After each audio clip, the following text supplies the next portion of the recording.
வணக்கம். நான் டோம். என் மாமா பிலிப் இறந்தபோது எனக்கு வயது 37 தான். அவர் இறப்பதற்கு ஒரு வாரம் முன்பு என்னை அழைத்தார்.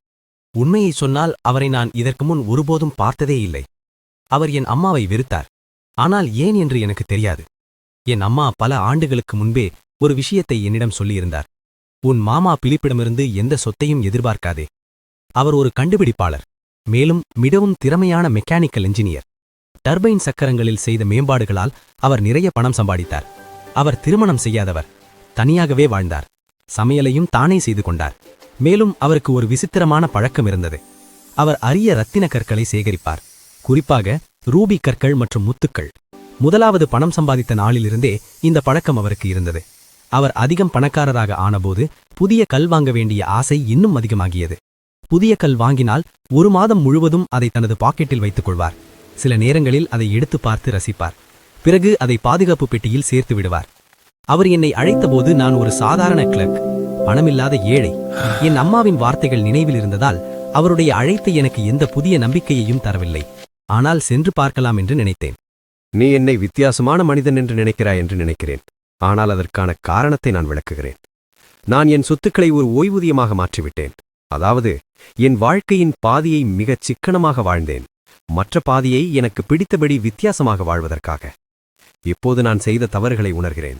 என் குடும்பத்தில் குறைந்தபட்சம் ஒருவரின் நினைவில் நல்ல மனிதனாக இருக்க விரும்புகிறேன். நீ என்னை ஏழை என்று நினைக்கிறாய், ஆனால் நீ விரைவில் ஆச்சரியப்படுவாய். நான் என் இரத்தின கற்களை ஒருபோதும் விற்கவில்லை. அவை அனைத்தும் உனக்கே சொந்தம். நீதான் என் ஒரே வாரிசு. அவரை அடக்கம் செய்யும் செலவை நான் செலுத்த வேண்டியிருந்தது, ஆனால் அதை செய்ய நான் மிகவும் மகிழ்ச்சியாக இருந்தேன். அந்த ரூபி கற்கள் மிகவும் விலை உயர்ந்தவை. அவை என் பாதுகாப்பு பெட்டியில் இருக்கின்றன. ஆனால் அந்த பெட்டியை திறப்பதற்கு முன் அதன் மேலிருக்கும் கடிதத்தை மிக கவனமாக வாசிக்க வேண்டும். மேலும் அந்த பெட்டியை குலுக்கக்கூடாது. ஒரு வாரம் கழித்து அவர் இறந்தார். அவரை மரியாதையுடன் அடக்கம் செய்தோம். அவருடைய விருப்பச்சாதனம் என்னை வாரிசாக அறிவித்தது. நான் அவரது பாதுகாப்பு பெட்டியை திறந்தேன். அதற்குள் ஒரு இரும்பு பெட்டி மட்டும் இருந்தது. அது அவரே செய்தது போல இருந்தது. அவர் திறமையான கைவிஞனர். அந்த பெட்டி மிகவும் வலுவானதாகவும் கனமாகவும் இருந்தது. அன்புள்ள டோம், இந்த பெட்டிக்குள் மிக அரிய பிஜன் பிளட் ரூபி கற்கள் உள்ளன.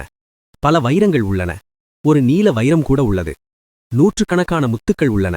ஒரு புகழ்பெற்ற பச்சை முத்து மற்றும் நீல முத்துக்களால் ஆன ஒரு சங்கிலி கூட உள்ளது. ஆனால் இந்த பெட்டியில் ஒரு விசித்திரமான இயந்திரம் உள்ளது.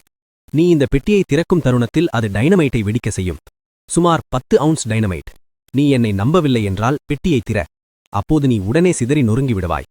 நீ என்னை நம்பினால் நீ வாழ்நாள் முழுவதும் இந்த செல்வத்தை எதிர்பார்த்து வாழ்வாய். ஆனால் அது எப்போதும் கிடைக்காது. அது உண்மையா பொய்யா? என் சேமிப்பு முழுவதையும் இறுதிச் சடங்கிற்காக செலவழித்து விட்டேன். அதனால் நான் எப்போதும் இல்லாத அளவிற்கு ஏழ்மையில் இருந்தேன். அந்த முதியவரின் விசித்திரம், அவரது தீய எண்ணம், இயந்திர கலைகளில் அவரது புத்திசாலித்தனம், அவரை பணக்காரராக உதவிய காப்புரிமை பெற்ற வெடிபொருள் ஆகியவற்றை நினைவில் கொண்டு, இந்த கொடூரமான கடிதத்தில் அவர் உண்மையை சொல்லியிருக்க வாய்ப்பு எவ்வளவு அதிகம் என்பதை உணர ஆரம்பித்தேன். நான் இரும்பு பெட்டியை என் தங்குமிடத்திற்கு எடுத்துச் சென்று ஒரு அலமாரியில் கவனமாக வைத்து சாவியை அதன் மீது வைத்து அலமாரியை பூட்டினேன். பின்னர் நான் இன்னும் நம்பிக்கையுடன் அமர்ந்து கொல்லப்படாமல் பெட்டியை திறப்பதற்கான வழிகளில் என் புத்திசாலித்தனத்தை செலுத்தத் தொடங்கினேன். ஒரு வழி இருக்க வேண்டும். ஒரு வாரம் வீண் சிந்தனைக்குப் பிறகு ஒரு நாள் பாதுகாப்பான தூரத்தில் பெட்டியை திறப்பதன் மூலம் அதை வெடிக்க வைப்பது எளிது என்று நினைத்தேன். கம்பிகளை பயன்படுத்தி ஒரு திட்டத்தை ஏற்பாடு செய்தேன். அது பதிலளிக்கும் என்று தோன்றியது. ஆனால் டைனமைட் மணிகங்களை சிதறடிக்கும்போது என்ன நடக்கும் என்று யோசித்தபோது நான் அவ்வளவு பணக்காரராக இருக்கக்கூடாது என்பது எனக்கு தெரியும். மணி நேரங்களாக அந்த பெட்டியை பார்த்து கொண்டும் சாவியை கையாண்டு கொண்டும் அமர்ந்திருந்தேன். கடைசியில் சாவியை என் கடிகார காவலில் தொங்கவிட்டேன். ஆனால் அது தொலைந்து போயிருக்கலாம் அல்லது திருடப்பட்டிருக்கலாம் என்று எனக்கு தோன்றியது. இதை பார்த்து பயந்து யாராவது இதை பயன்படுத்தி பெட்டியை திறந்துவிடக்கூடாது என்ற பயத்தில் அதை மறைத்து வைத்தேன். இந்த சந்தேகமும் பயமும் பல வாரங்கள் நீடித்தது. பின்னர் நான் பதற்றமடைந்து அந்த பெட்டிக்கு ஏதாவது விபத்து ஏற்பட்டு விடுமோ என்று அஞ்ச ஆரம்பித்தேன். ஒரு திருடன் வந்து துணிச்சலுடன் அதை எடுத்துச் சென்று வலுக்கட்டாயமாக திறந்து பார்த்தால் அது என் மாமாக்களின் மோசமான மோசடி என்பதை கண்டுபிடிக்கலாம். தெருவில் கனரக வேன்களால் ஏற்பட்ட இரைச்சலும் அதிர்வும் கூட இறுதியில் ஒரு பயங்கரமாக மாறியது. எல்லாவற்றை விட மோசமானது, என் சம்பளம் குறைக்கப்பட்டது. திருமணம் என்பது கேள்விக்குறியாகவே இருந்தது.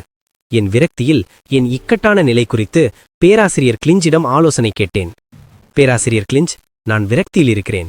மணிகங்களை சேதம் படிக்காமல் மீட்டெடுக்க ஏதாவது பாதுகாப்பான வழி இருக்கிறதா? உங்க மாமா பொய் சொல்லலனா கற்களுக்கு குறிப்பாக முத்துகளுக்கு தீங்கி விளைவிக்க எந்த முறையும் இல்லை. இது ஒரு முட்டாள்தனமான கதை, முற்றிலும் நம்ப முடியாதது. தயவுசெய்து மிகப்பெரிய மணிகத்தை எடுத்து உங்கள் கருத்தை சோதித்துப் பாருங்கள். தேவையில்லை, எனக்கு ஆர்வமில்லை. கடிதம் நம்பகமானதாக தெரிகிறது. கவனமாக இரு. இந்த மாணிக்கக் கற்களை பார்த்து நீ பைத்தியம் பிடிக்கும் அபாயத்தில் இருக்கிறாய். அவர்களை பாதுகாப்பாக தாக்குவதற்கு நான் வேறு எதையும் செய்யவில்லை. என்னுடைய ஓய்வு நேரங்கள் அனைத்தையும் டைனமைட் பற்றி படிப்பதில் செலவிட்டேன். நூலகத்தில் இருந்தவர்கள் என்னை ஒரு பைத்தியக்காரன் அல்லது டைனமைட் பிசாசு என்று நம்பி என்னை நகைச்சுவை செய்ய மறுத்து காவல்துறையிடம் பேசும் வரை அதை பற்றி பேசினேன். சிறிது காலம் நான் ஒரு சந்தேக நபராகவும் குற்றவாளியாகவும் பார்க்கப்பட்டிருக்கலாம் என்று நான் சந்தேகிக்கிறேன். நூலகங்களை விட்டுவிட்டு மேலும் மேலும் பயந்து என் விலைமதிப்பெற்ற பெட்டி அசைந்து விடுமோ என்ற பயத்தில் அதை ஒரு தலையணையில் வைத்தேன். ஏனென்றால் இந்த நேரத்தில் அது ஒரு பூகம்பத்தால் தொந்தரவு செய்யப்படுவதற்கான அபத்தமான சாத்தியக்கூறு கூட என்னை தொந்தரவு செய்தது. என் பெட்டியை வெடிக்கச் செய்ய எவ்வளவு குலுக்கம் தேவை என்பதை கணக்கிட முயற்சித்தேன். பழைய மருத்துவர் நான் மீண்டும் அவரை பார்த்தபோது இந்த விஷயத்தை பற்றிய எல்லா எண்ணங்களையும் கைவிடுமாறு என்னை கெஞ்சினார். மேலும் நான் ஒரு சர்வாதிகார யோசனைக்கு எவ்வளவு முழுமையாக அடிமையாகிவிட்டேன் என்பதை உணர்ந்ததால் எனக்கு கொடுக்கப்பட்ட நல்ல ஆலோசனையை நான் எடுக்க முயற்சித்தேன். துரதிருஷ்டவசமாக விரைவில் என் மாமாவின் பைபிளின் இலைகளுக்கு இடையில் கற்களின் எண்ணிடப்பட்ட பட்டியலை கண்டேன். அவற்றின் விலை மற்றும் அதற்கு அருகில் நிறைய. அது என் மாமா இறப்பதற்கு 2 ஆண்டுகளுக்கு முன்பு தேதியிடப்பட்டது. பல மாணிக்கங்கள் நன்கு அறியப்பட்டிருந்தன. அவற்றின் மகத்தான மதிப்பு என்னை வியப்பில் ஆழ்த்தியது. பல மாணிக்கங்கள் கவனமாக விவரிக்கப்பட்டன, மேலும் அவற்றின் ஆர்வமுள்ள வரலாறுகள் விரிவாக கொடுக்கப்பட்டன. ஒன்று புகழ்பெற்ற சூரிய அஸ்தமன ரூபி என்று கூறப்பட்டது. அது பேரரசி ராணி மரியா தெரேசாவுக்கு சொந்தமானது. ஒன்று இரத்த ரூபி என்று அழைக்கப்பட்டது. விளக்கப்பட்டது போல நிறம் காரணமாக அல்ல, ஆனால் அது ஏற்படுத்திய கொலைகள் காரணமாக. இப்போது நான் படித்ததில் அது மீண்டும் மரண அச்சுறுத்தலாக தோன்றியது. முத்துக்கள் ஒப்பற்ற தொகுப்பாக கவனமாக விவரிக்கப்பட்டன. அவற்றில் 2ஐ பற்றி என் மாமா நான் வாழ்க்கை வரலாறுகள் என்று அழைக்கக்கூடிய ஒன்றை எழுதியிருந்தார். ஏனென்றால் அவை உண்மையில் நிறைய தீமைகளையும் சில நன்மைகளையும் செய்ததாக தோன்றியது.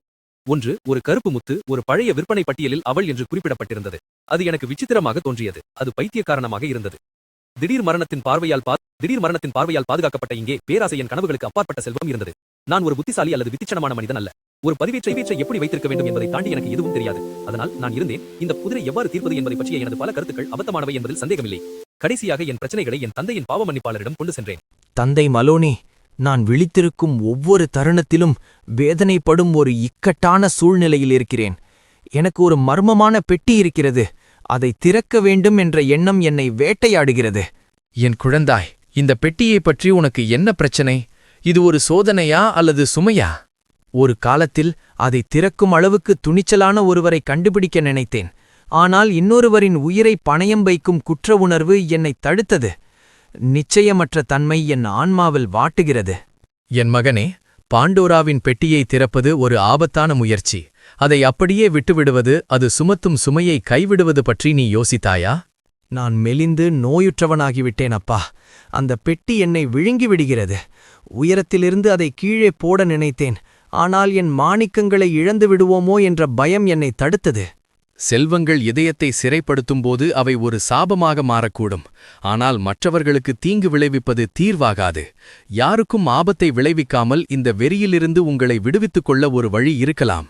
நான் அறிவியலிலும் மதத்திலும் ஆறுதல் தேடினேன். ஆனால் எந்த பதில்களும் கிடைக்கவில்லை. இந்த வேதனையில் நான் சிக்கிக் கொண்டேன் அப்பா. நான் என்ன செய்ய வேண்டும்? என் மகனே, இந்த இடைவிடாத தேடலை நிறுத்து. சில நேரங்களில் நாம் தேடும் பதில்கள் நம் புரிதலுக்கு அப்பாற்பட்டவை. உனக்கான பாதையை வெளிப்படுத்த காலத்தை நம்பு. 2 வருடங்கள் கடந்துவிட்டன. நான் நகரத்தின் மிகப்பெரிய பணக்காரர்களில் ஒருவன் என்று என்னை உயிருடன் வைத்திருக்க என்னிடம் அதிக பணமில்லை. பிலிப் மாமாவைப் போலவே நானும் பாதி மனம் உடைந்து அவளுடைய நிச்சயதார்த்தத்தை முறித்துக் கொண்டதாக சூசன் கூறினார். என் விரக்தியில் நான் ஜேர்னல் ஆஃப் சயின்ஸில் விளம்பரம் செய்தேன். டஜன் கணக்கான அபத்தமான திட்டங்கள் எனக்கு அனுப்பப்பட்டன. கடைசியில் நான் அதை பற்றி அதிகமாக பேசியதால் விஷயம் மிகவும் பிரபலமானது. நான் அந்த பயங்கரமான பொருளை ஒரு வங்கியில் ஒரு பெட்டகத்தில் வைத்தபோது உடனடியாக அதை எடுக்க விரும்பினேன். நான் தொடர்ந்து திருடர்களைப் பற்றிய பயத்திலிருந்தேன். என் வீட்டுரிமையாளர் அந்த பெட்டியுடன் யாரும் வீட்டில் தங்கமாட்டார்கள் என்பதால் வெளியேற எனக்கு அறிவிப்பு கொடுத்தார். இப்போது என் கதையை அச்சிட்டு அமெரிக்க மனதின் புத்திசாலித்தனத்திலிருந்து ஆலோசனைக்காக காத்திருக்குமாறு அறிவுறுத்தப்படுகிறது. நான் புறநகர பகுதிகளுக்குச் சென்று பெட்டியை மறைத்து வைத்துவிட்டு என் பெயரையும் தொழிலையும் மாற்றியுள்ளேன். செய்தியாளர்களின் ஆர்வத்தை தவிர்க்கவே இதை செய்தேன்.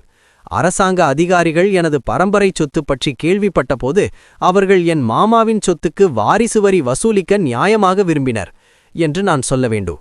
அவர்களுக்கு உதவி செய்வதில் நான் மகிழ்ச்சி அடைந்தேன். நான் கலெக்டரிடம் என் கதையை சொன்னேன். பிலிப் மாமாவின் கடிதத்தை காட்டினேன். பின்னர் நான் அவருக்கு சாவியை கொடுத்து அரை மைல் தூரம் செல்ல நேரம் கேட்டேன். அந்த மனிதர் அதைப் பற்றி யோசித்த பிறகு வருவதாகச் சொன்னார். நான் சொல்ல வேண்டியது இதுதான். நான் ஒரு உயில் எழுதி மனித உயிரை பாதுகாப்பதற்காக என் மாணிக்கங்களையும் முத்துக்களையும் சமூகத்திற்கு விட்டுச் சென்றுள்ளேன். இந்த கணக்கை ஒரு நகைச்சுவையாகவோ அல்லது ஒரு கண்டுபிடிப்பாகவோ யாராவது நினைத்தால் அவர் நிலைமையை அமைதியாக கற்பனை செய்து பாருங்கள். செல்வத்தை கொண்டதாகவும் டைனமைட்டை கொண்டதாகவும் அறியப்பட்ட ஒரு இரும்பு பெட்டி அதை திறக்க சாவியை பயன்படுத்தும்போது வெடிக்கும் வகையில் அமைக்கப்பட்டிருந்தால் எந்த விவேகமுள்ள மனிதனும் என்ன செய்வான்? அவர் என்ன அறிவுரை கூறுவார்? Hello everyone. Please subscribe to Score Max Tamil channel. Hit the bell icon for more updates.